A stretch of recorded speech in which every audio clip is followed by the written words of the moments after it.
on Asue TV, Honorable Ogbede Faluyi Isibo. What an honor to have you here with us again. Welcome, sir, and good evening. Good evening, and it's always my pleasure to be on your show because it's an opportunity to engage with brothers and sisters, in the Aswe family.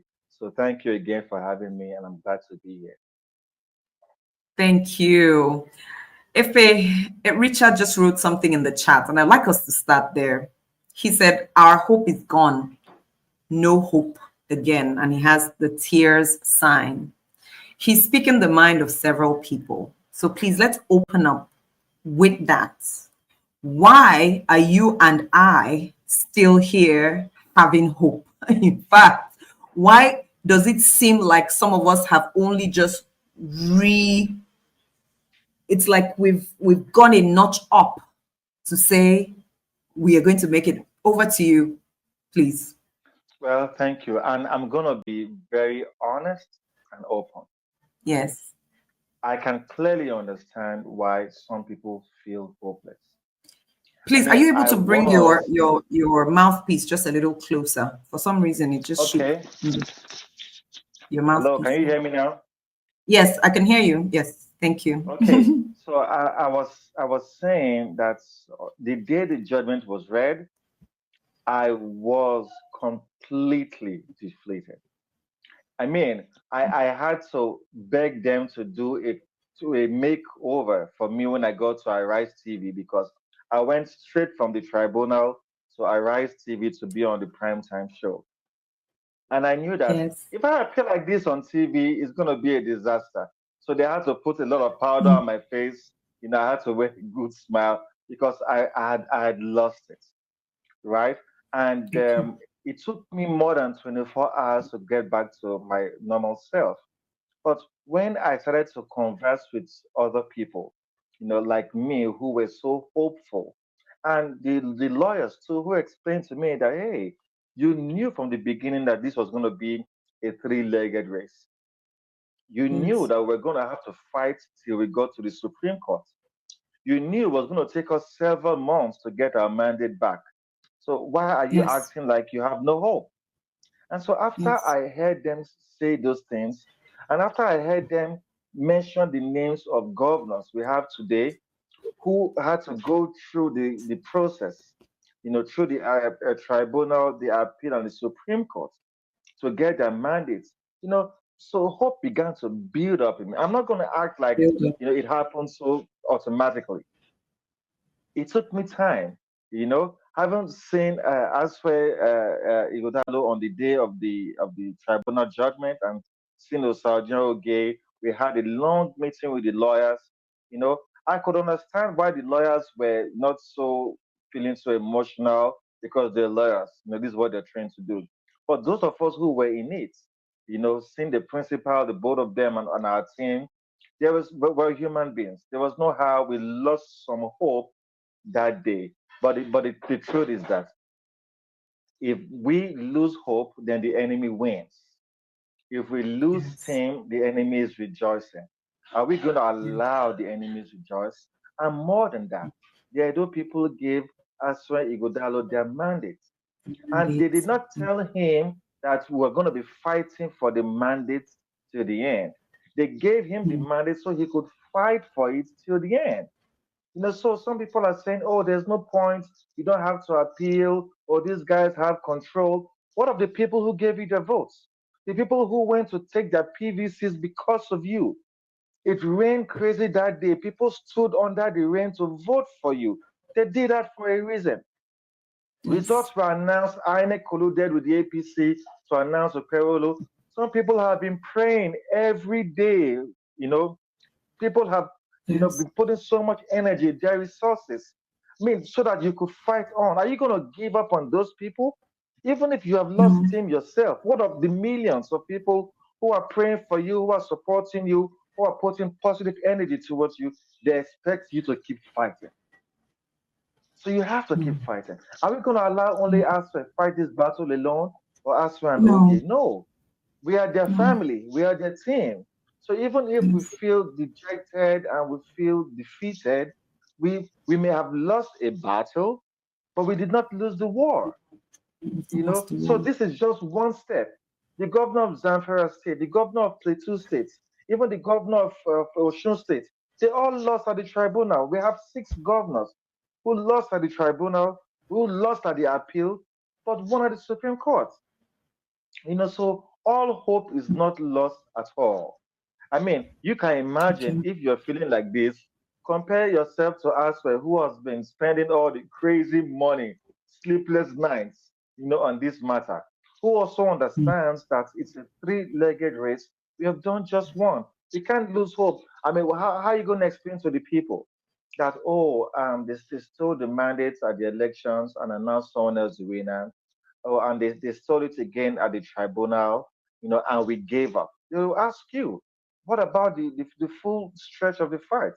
If you don't fight to the end, how do you ask them tomorrow for their votes and for their support? They'll be like, oh no, even if you give him your support, the moment they beat him, in stage one, he gives up in stage one. No, we're not going to give up. We are upset, Yes. but we're going to translate that anger into positive energy to continue to fight. I have a friend Yeah. in the US who called me, when he saw that message put out by the US missions in Nigeria. He called me first before I saw it on social media, and he told me that, well, we're not expecting the US to decide for Nigeria how to conduct elections, but this is a good case for you because this is amplifying your agony. This is amplifying your worry and letting the world know that we are watching what's going on. This is unprecedented. Never happened before after a tribunal case. So this is to tell you that, our friends and our partners all over the world know that our mandate was stolen, know that the tribunal subverted justice. It is it's public knowledge that there was a travesty, a miscarriage of justice. And that is why you could see that even foreigners are interested too, and they're telling the judges that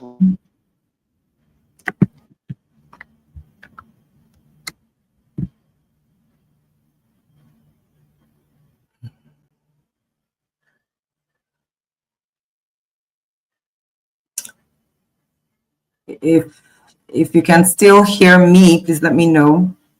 If our guest is frozen, I know he'll be back. It's the network, and we know these things, so he's going to be right back.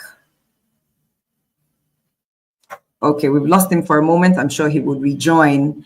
I put in the chat, please share the link. Let's invite our people, because when he comes back, the question I'm going to pose to him is to just go a little bit technical about some of the issues that were absolutely wrong. Okay, I see that my guest is back. Our guest is back.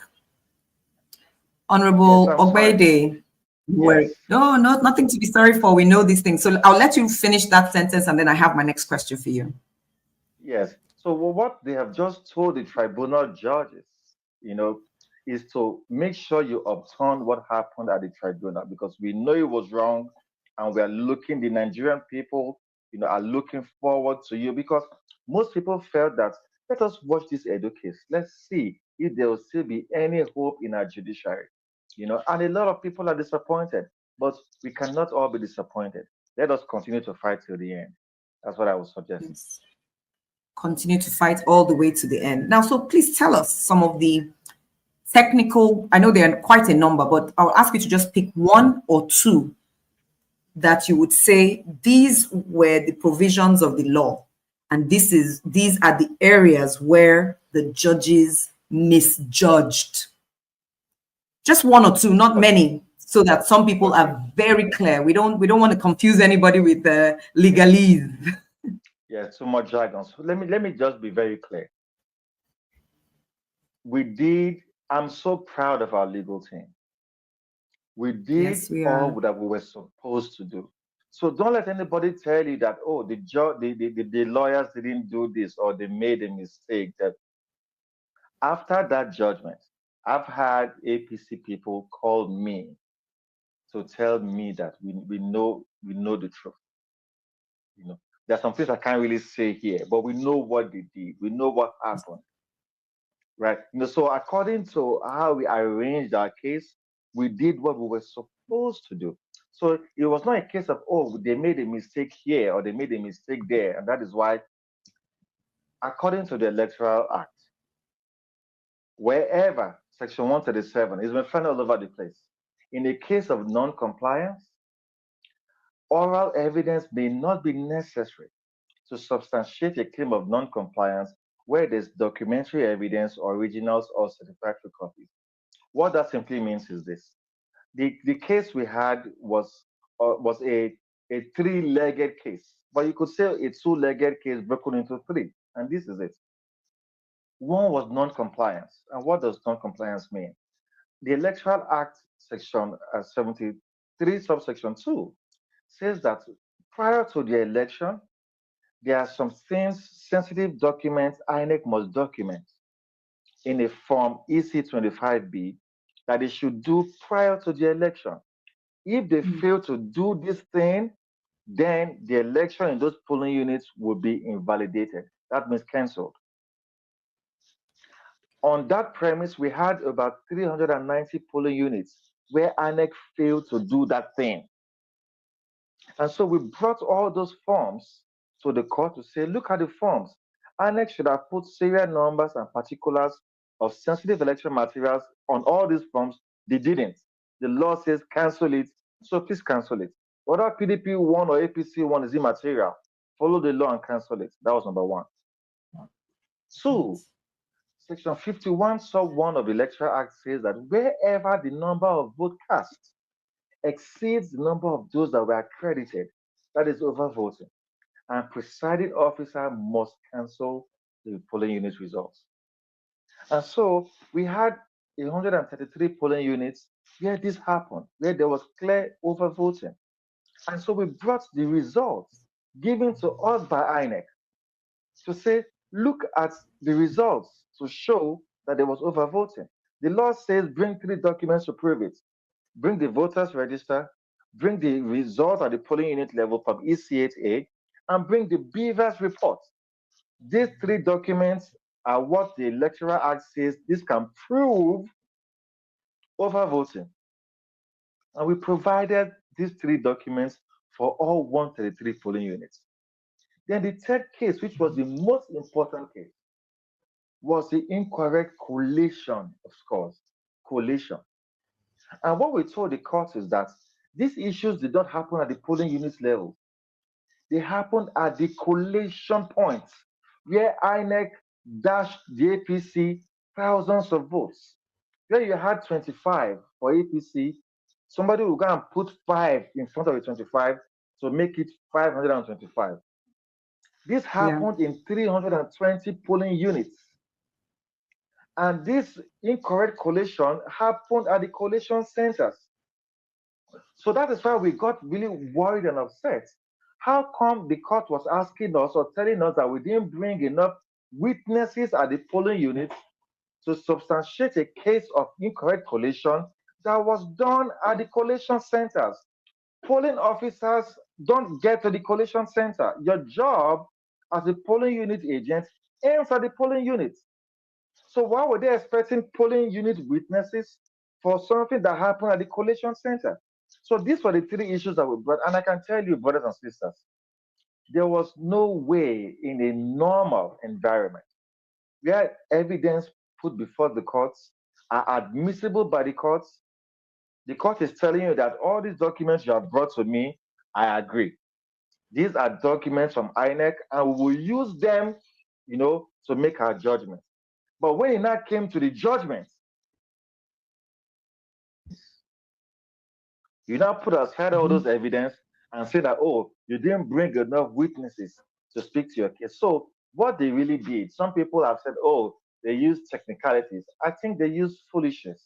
It's basically foolishness because every lawyer has come to say that you cannot put aside documentary evidence and base your judgment only on the testament of witnesses. It is never done.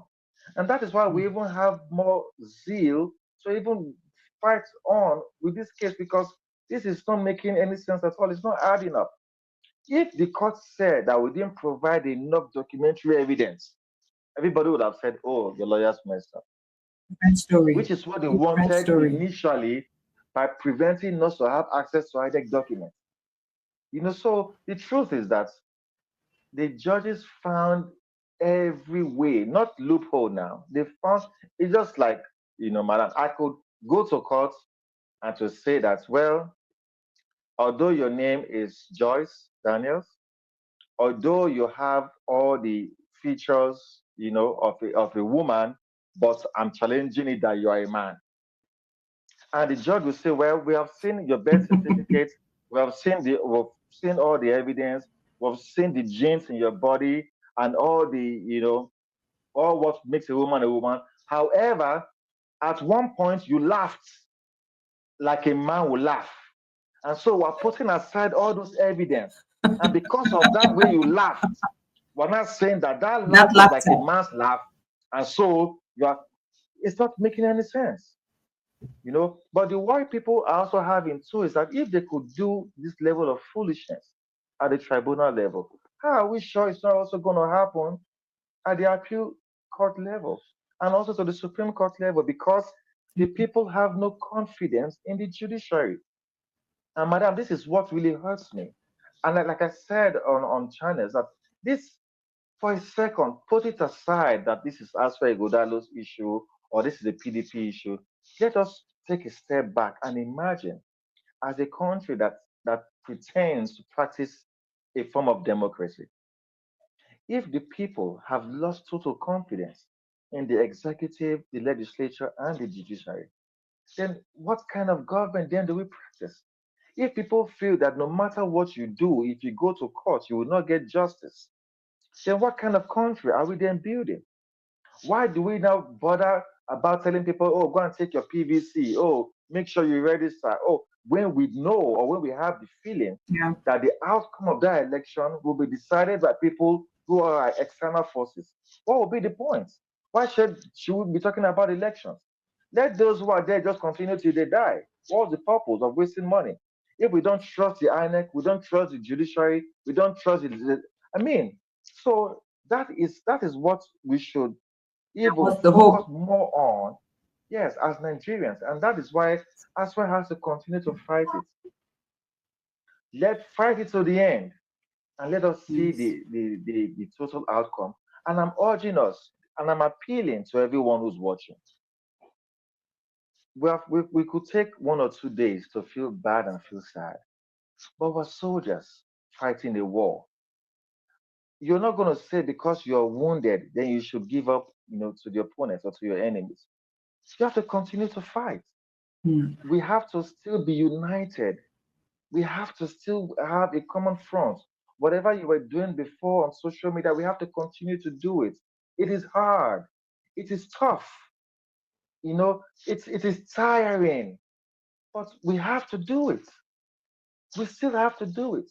We cannot let them Yeah. rejoice over this temporary defeat. We cannot allow them. That is why the very same day the judgment was given, that very same day I went on TV. The next day it's been back to back. Don't let them feel that they've defeated you. Oh, they're quiet now. Mm. Oh, they're quiet now. So no. And now we are having more energy coming from the U.S. missions. We're having people, observers are still speaking. Yaga Africa, they're still coming out to talk about the same matter. So if foreigners, as it were, are putting more energy into the case, what of us that were directly involved? We have to continue to fight it. So please don't feel discouraged, don't feel defeated. Let us continue to put so much energy, your emotions, your time and resources. I mean, Aspen is going to have to spend crazy money going forward, Mhm. So while he's bothering about that, let him understand that. Do you know what? On the media front, we got We're your with back. you. We're going to We're continue to with fight you. with you. Remain Yes. gallant. Okay. Thank you so much. Thank you. A song kept coming to my mind over the last few days. Crushed down but not destroyed. Struck down but not destroyed. But not So destroyed. we Yes. might be struck down, but there is hope. You might be discouraged, but remember you are not yet defeated. So we continue to rise. If Asue Ighodalo's hand or Sarodio Oge's hands are up, then we will put our hands at their elbows to help them stay lifted. That's what we've brought onto ourselves, and we'll only continue to go. In a moment, I will open the phone lines so that people can call in and ask a question or two. Honorable, I believe you've answered the question. I believe you have said why it is we should continue to speak up against mediocrity, like Timi said, or against foolishness, against wickedness. We can't not speak. We will continue to speak. We can't also put our heads in the sand like the proverbial ostrich that puts its head in the sand where the body is still out there. We will continue to speak. If there is one more point you would like to make, I'll allow you to do so whilst I put up the phone number on the screen, please. Okay, the extra thing I want to say, because I had a lot of questions in my heart. And for me, who was in court every day, to have this kind of questions, then that will tell you the questions people have in their hearts too, who were not even there. Some people felt that, when you guys took the beavers machines, because there's a tendency now to hear more of what the other side is saying than to hear what we are saying. So because you want to try to balance it, if I go to Ogbede's page now, all he will say is positive things about the whole case. So let me hear what these other guys are saying, to try to balance. Be careful, little ears, what you hear. Exactly. So they always gave us the impression, now Wike get caught, now Tinubu get caught. And because of that, we were also not saying it. So the madness they were trying to push down our minds, we also helped them do it. And that was something wrong that we helped them do. It now became the consciousness of Nigerian people. So going forward, there's no hope in the courts. So going forward, we have to reorganize our thoughts. Let us keep to our message. Forget about what they're saying. Those are thieves. Somebody came to your house to beat you up and steal your things, and now he's trying to give you information, no, to deceive you. Forget about what they're saying. We did everything right. The beavers machines that we took to court, we did not dump evidence or our evidence in the courts. We presented evidence before the court, and it was only commonsensical for the courts to go through the evidence that we put forward. If they were not going to go through it, then why did we tender evidence? If they were going to ask us to bring, how much sense does it make for us to have provided 700 witnesses in courts, because we had 700 plus units to argue against? So we should have brought a witness for every matter. Where is that done? Unprecedented madness. And that is why we have to, see if this madness too transcends all the way to the Supreme Court. And we don't believe so. Because if governors in the past have had to go through this channel, Asue is going to become a victorious at the end of the day. We have to go through this channel with him. So whatever questions you have, I'm ready to answer them. All right, thank you. The first call is coming in. For those who are still who are not clear, the number to call is 0803-340-7120. 0803-340-7120. Good evening. Please, what's your name and where are you calling from? Yeah, my name is Nathaniel. I'm calling from Lagos. Hello, Nathaniel. Thank you for calling. Yes, thank you. So my question is, on social media, we're all following, I think it was the motions for and against PDP, because it was like a score thing. So I think after everything, I heard that there were 16 raised and 11 were in the favor of PDP. So my own question is, why didn't that affect the outcome of the judgment? So that's my question. Thank you very much. My greetings to Honorable Ifali. Thank you so much. We're grateful, Nathaniel. All right, Honorable, nodding your head. So please go ahead with your response. Yes, his worry is a general worry, because people were following. Okay. Let's take this next one, please, so that maybe you answer 2 or 3 of them at the same time. Hello, good evening. My name is from UK. Calling Dom. Yeah. First of all, let me thank you people for putting this kind of me. Thank you, sir. For all of us to gather again. Thank you, sir. Even if they are going to this court 20, 40 times, to me and my family and my friends, we are ready. Thank you, sir. We are ready because we are not ready because say we want to defeat Ighodalo. No, they are not Ighodalo. What do you call him? Okpebholo. The governor now. The clueless governor. Yes. Monday. Yes, we are not. We are the Monday. Monday. We are not doing that. But we are ready because we want Edo State to be safe. Yes, sir. Monday have no capacity. Yes, if it's by kneeling down, we know Monday have that. That's not what we are talking about. It's not to go and kneel down for people. That's not what we are talking about. That's why we are passionate about this matter. Yes, we know Monday is a very good person, like he's very kind. That's not how Edo State could be wrong. These are the reasons why we are saying you can see the damage that has been done in what you call the Nuru. Yes, sir. Is that how to go about it? Absolutely no. Monday have assumed responsibility that it's not going to finish in perpetuity by that singular act of kneeling down to anybody say. Look at what the Northerners are saying. Yes, we accept that kind of heinous crime. It's unacceptable based on the kind of person we are from Edo State. Every one of us condemn it. But when you compare and contrast, when you put it on a scale, you discover that these Northerners have done damage to us. They do it that there's a way you go into that matter by seeking the opinion of people via investigation. They're not just going to go and assume that you are XYZ. This politics in question is not about our people.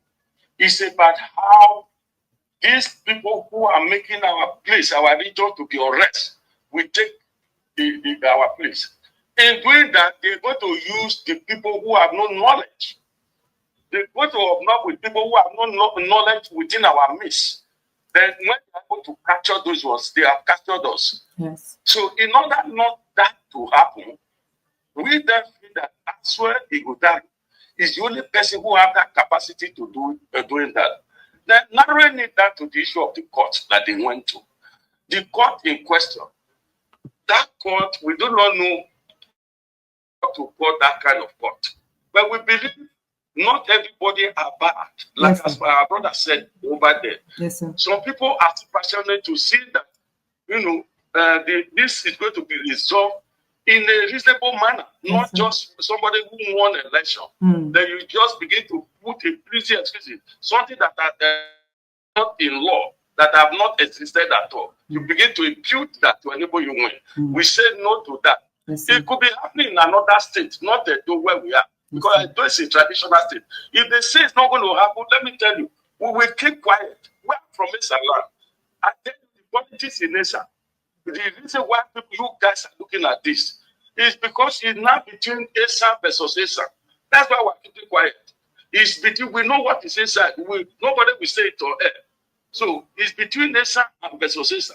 We are urging all the Esa people, whatsoever that is happening, that they are not showcasing the public. Let them remove hand in that. Yes, sir. Let the right person win the election. Yes, sir. That's what we are telling them. We know. We did not say it in the air now. Because it's between this and Esa. It's not Benin doing it. It's oh dear. This call coming in has just taken our last caller away. Hello, good evening.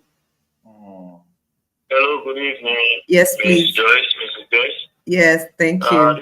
This is Nosa Harris calling from Manchester. Hi, Nosa from Manchester. Nice to hear you, my brother. Let's keep it to 1 minute, please. No, this is straightforward.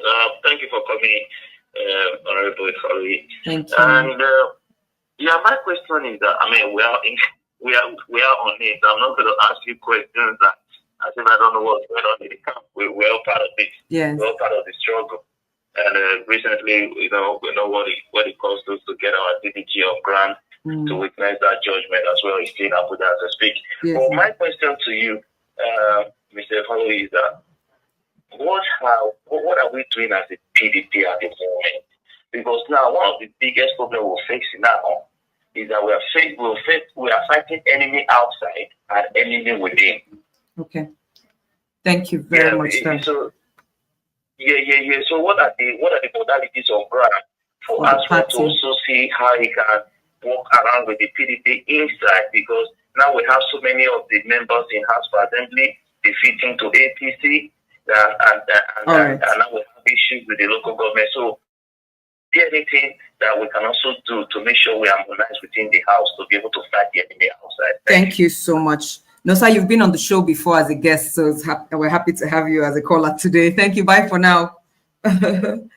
Okay, we'll leave the questions for here. Sir, over to you. Let's hear you respond to. I think you have about three questions. Yes. So let me start from what Mr. Nusa said, and it's very vital because Asue contested elections on the platform of the PDP. Just adjust your. Okay. Can you hear me now? Yes. Hello, keep going. Better? Yes, it's slightly better. Let's go.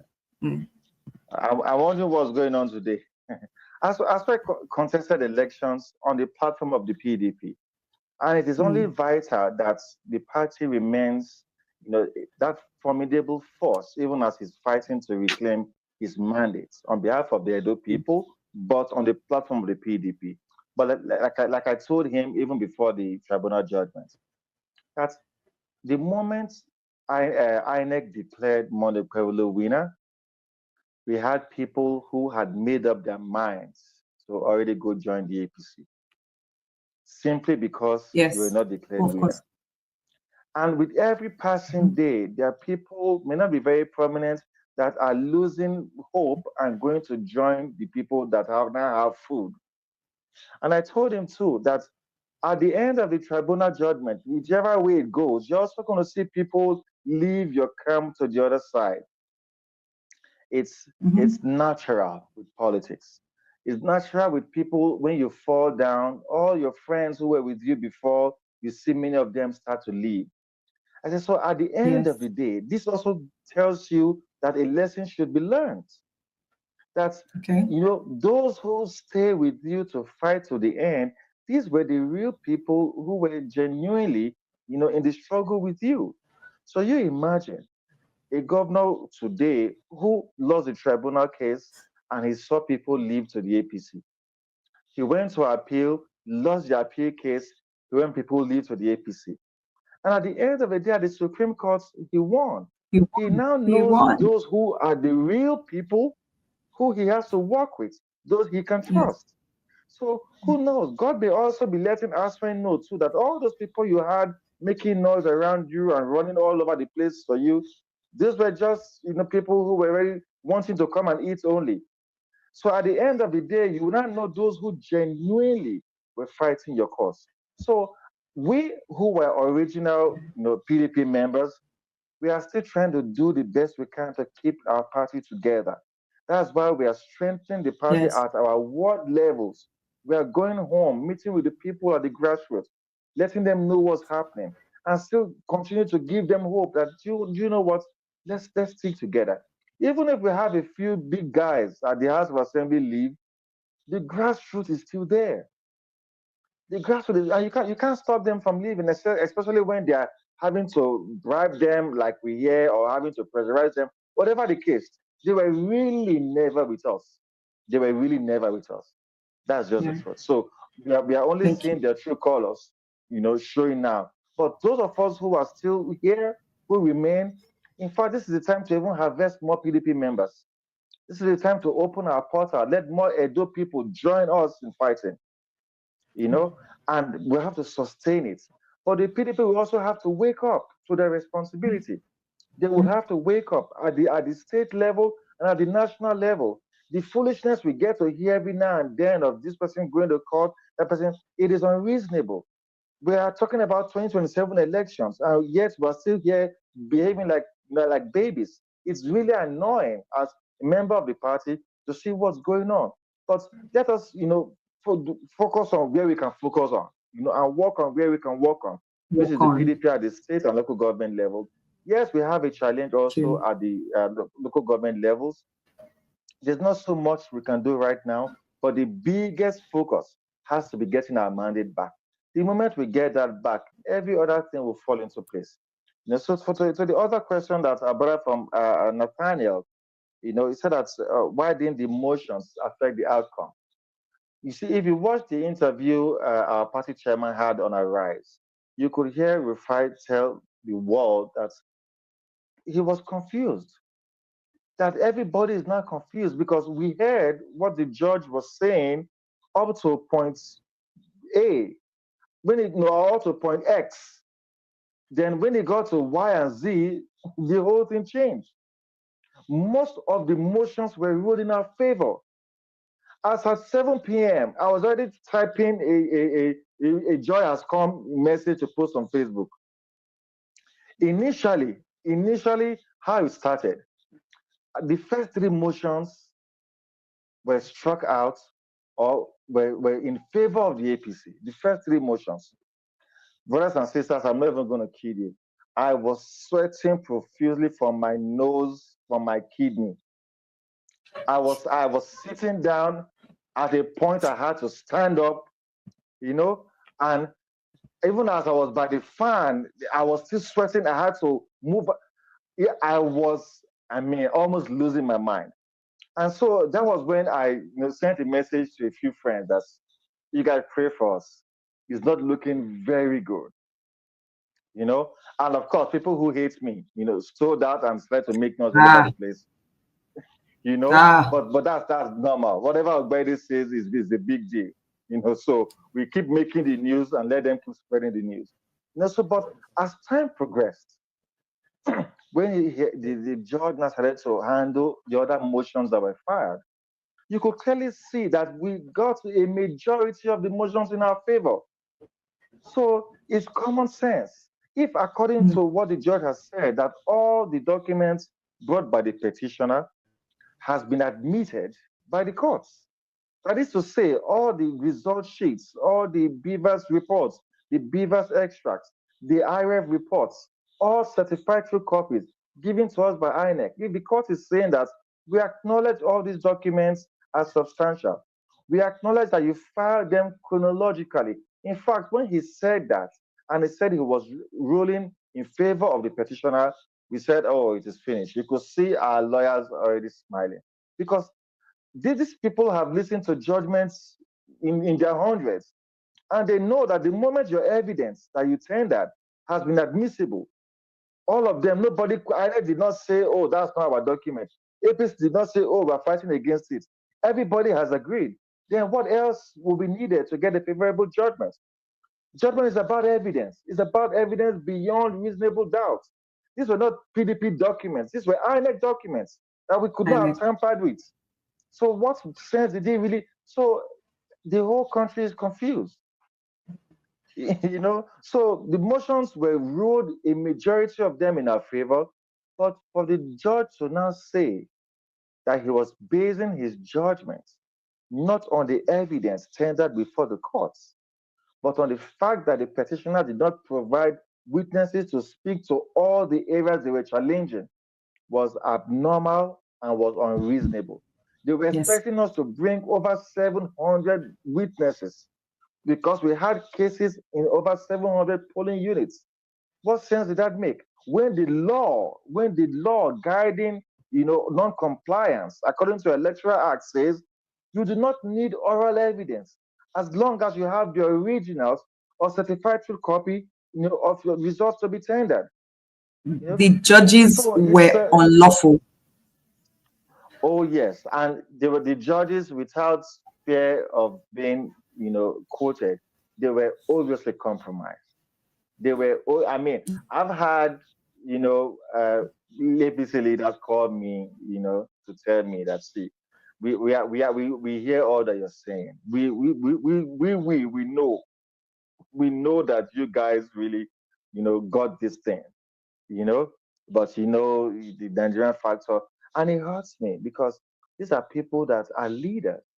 So if leaders think it's okay to subvert justice, if they think it's okay to go around it, to destroy the collective wish of the people, how is that fair? How is that fine?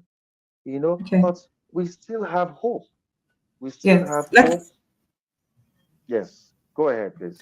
There's still one question, I think, that you put down. Have we addressed all of them? Okay, I think it was the case of the man who was talking about Okpebholo and the insecurity issues. Okay. You know. Okay, yes, that was not a question. Actually, it was a comment. Yes, it was. Yes. Yes. Okay. So we're rounding off. The points have been made explicitly. To those who have joined us today, before we leave, if you can, just give a very short sentence as to what you're taking away from here, what you're carrying on to the people in your space based on what you have heard here. I thank you so much to all those who've been commenting in the chat, especially Osazuwa Timi Obaseki. He has so much about the Kekeyebu judgment. How is that pronounced? Am I getting it right? Kekebu. Judges. Kekebu judgment. Kekebu. Oh, Kekebu judgment. Since they are not leaders, those people who are unlawfully occupying leadership positions, they are not leaders, they're just occupying positions. So we shouldn't lose faith in the process. The fact that Edo people are gloating about the travesty tells us where they are. Very true. So a number of people have said, thank you. Ivan Strauss said, Ifalu Yisibo Naman Yubi. Osazuwa Obaseki still says nothing about that verdict makes sense, whether legal or common sense. We agree with you totally.